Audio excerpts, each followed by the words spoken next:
Perfect. Okay, do you want to do introductions this time? I will most definitely do introductions this time. It's going to be Smorty and Morbis on MLG Shattered Temple, and it's going to be fletching crazy. Want to know why it's going to be fletching crazy? Because it's the finals. Ooh. And in the... Let's see, that's like the 9 o'clock, 8 o'clock expansion. Not really expansion. 8 o'clock position, we have nYqSmorty as our red Protoss, and in the 7 o'clock expansion we have Morbis, and it's close air positions. Do you think we're going to be seeing any air tech? Anything at all like that? You know what? It would not be that bad of an idea because of the rush distance by ground.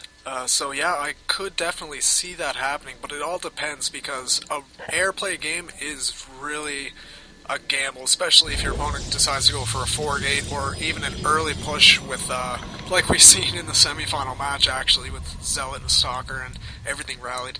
So yeah, he'll definitely need to have a sentry as ramp if he's going for an air-based play.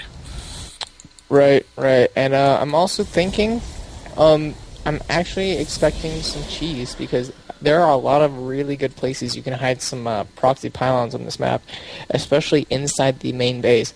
There are a huge radius of the main base where you can hide an expansion off towards the destructible rocks near close to the corner of third. Destructible rocks at the gold base, you can hide plenty of proxies. And so I'm expecting like a 4-gate double play on both their parts, and I'm thinking we're going to have a really good fast micro game, and we're going to see who has the higher APM, the faster fingers, and the more intensive focuses. Focus. You got that right. Focus. Timmy. But, yeah, it's right. I getcha. And just to throw it out, we do actually have Morbis with the faster build order time and getting his gas up a bit sooner, and his pylon on 15 actually. I think he is actually behind in worker count a little bit at the early game, but that's not too much of a concern right now. Gateway going up, and the side core now started for Morbis. This is going to be a really down-to-the-wire match, especially if it's a finals game. For sure. It's going to be... They're going to start to differentiate as soon as they decide to go 1 gas or 2 gas. And I'm thinking we're just going to see a 4-gate on both sides. I'm going to be honest. 4-gate's the most standard play to do. Every Protoss knows it. It's a very staple build. And it really does come down to the micro. And if you are pretty confident with their micro, then, 4-gate's the thing to do. If it just takes one good force field of some good Stalker micro, and you can actually pull it off quite easily. Indeed, I agree with that 100%. And I don't know if you kept a tab on that, but Smorty was actually doing a couple cute little moves here with his probe, kind of taking down the shields of his opponent, trying to kind of distract him from his build a little bit, I guess, but it might be more taxing on himself. Oh, and we have a bit of lag by Morbis here.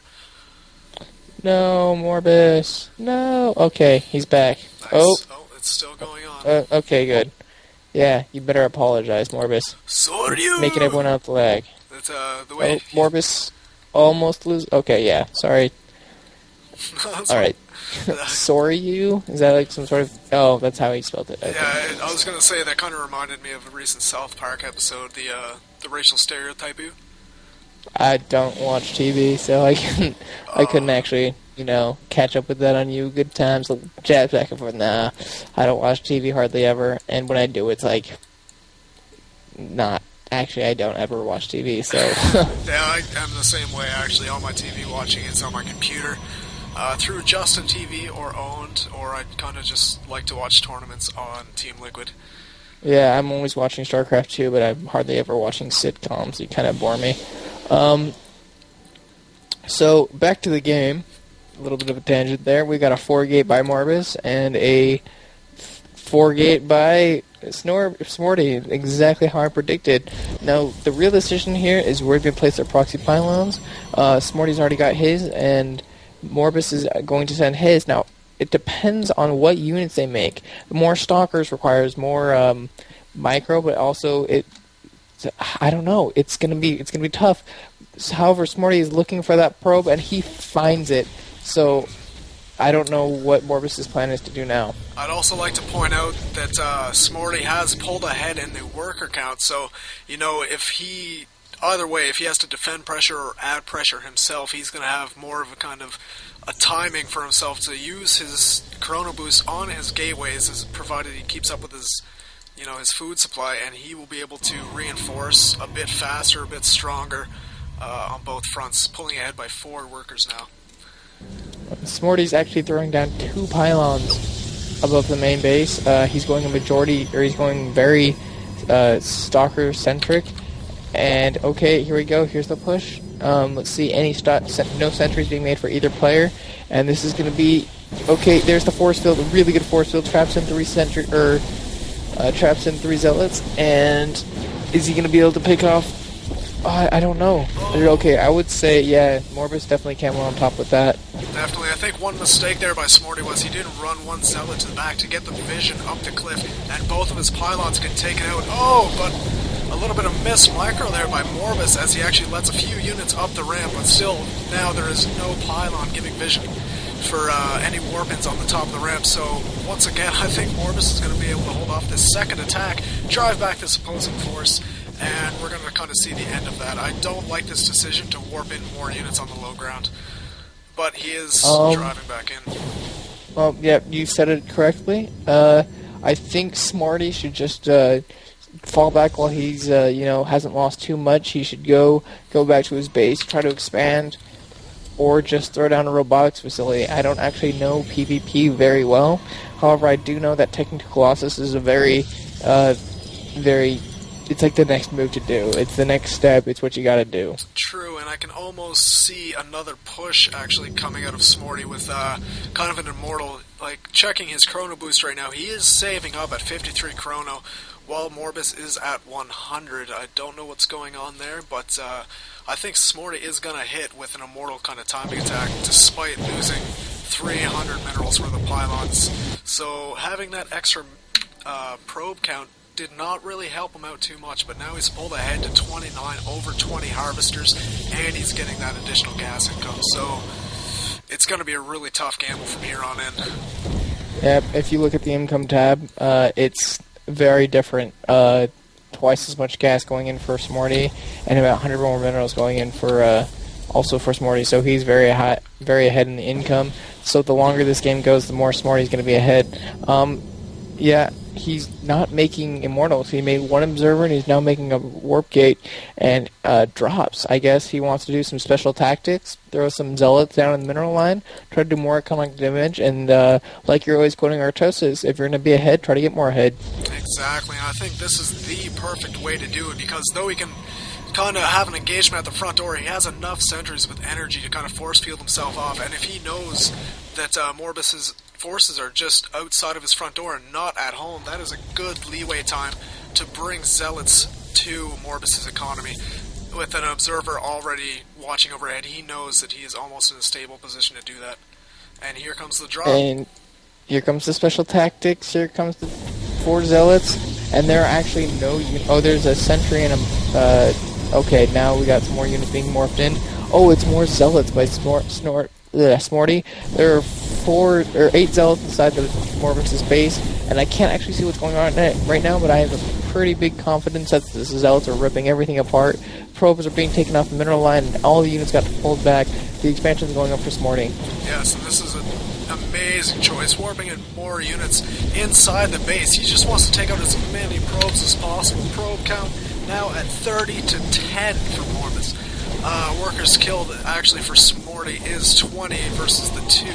And he loses that warp prison. That is a huge deal, because he just lost tons of minerals. However, I do think it'll be okay, because he's getting this expansion up now, and even though Morbis has his expansion up, he doesn't have any probes to transfer. Also, look at the income tab. 20 minerals per second for Morbis.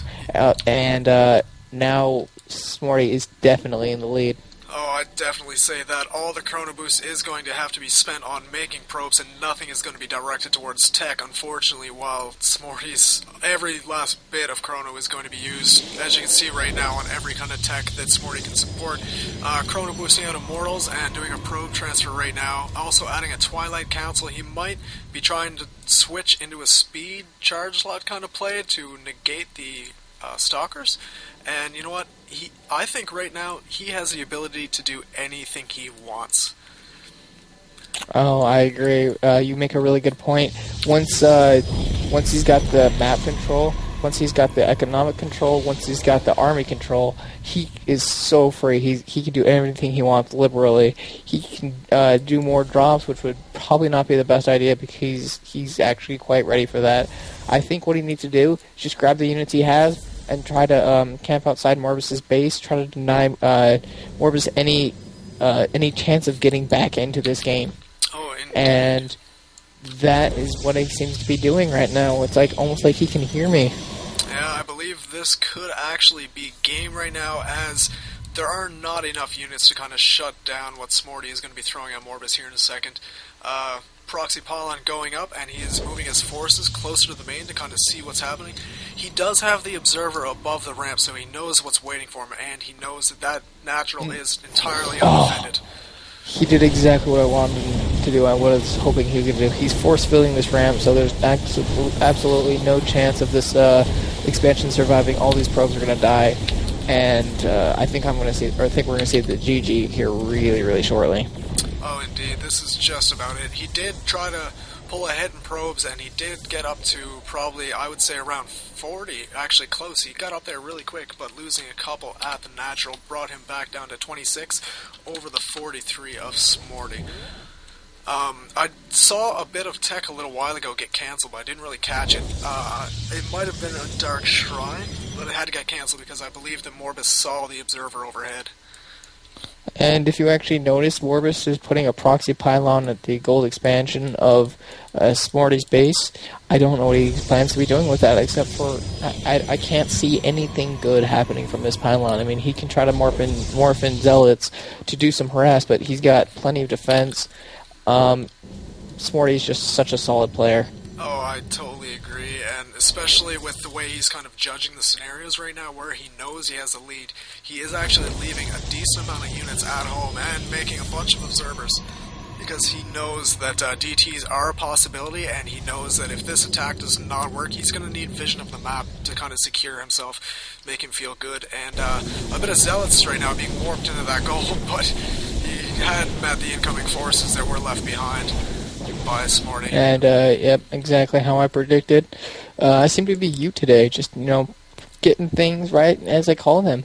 And, alright, here comes the final push. Yeah, wow, 5 sentries. He's going to do a force field. He needs to force field this perfectly, but he has blink, and he just just blinks away and does this force field of his own.